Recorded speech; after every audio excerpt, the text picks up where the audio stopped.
जी दोस्तों, इस वीडियो में हम ये देखेंगे किस तरीके से वर्ड में खुले हुए ओपन डॉक्यूमेंट्स को क्लोज किया जाता है, बंद किया जाता है, उसके भी कितने तरीके हैं। तो ये फाइल है मेरे पास।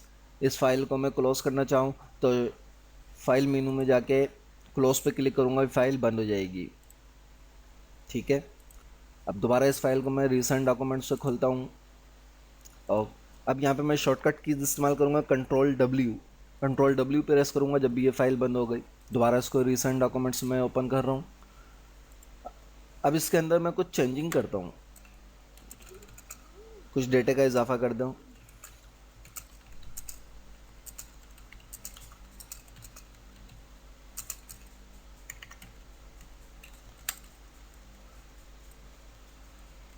जी, तो अब देखिए, अब मैं इसको क्लोज करूँगा, कंट्रोल डब्ल्यू प्रेस करूँ या फाइल में जाकर क्लोज करूँ तो पहले तो ये क्लोज हो गई थी, लेकिन अब इसने एक पॉपअप विंडो मेरे आगे खोल दी और उसमें भी क्या पूछ रहा है कि इस फाइल को मैं सेव कर दूँ या सेव करे बगैर क्लोज कर दूँ या फिर कैंसिल कर दूंगा।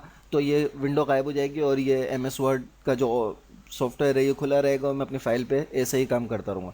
तो अगर मैं इसमें सेव करूँगा तो ये सेव करके फ़ाइल को बंद कर देगा, डोंट सेव करूँगा तो ये बगैर सेव करे बंद कर देगा। जो मैंने लास्ट लाइन लिखी है इस काम को मेरे ये सेव नहीं करेगा। तो मैं सेव करके इसको बंद करता हूँ और अब जाके दोबारा इसको खोलता हूँ तो ये देखिए लास्ट लाइन सेव होगी।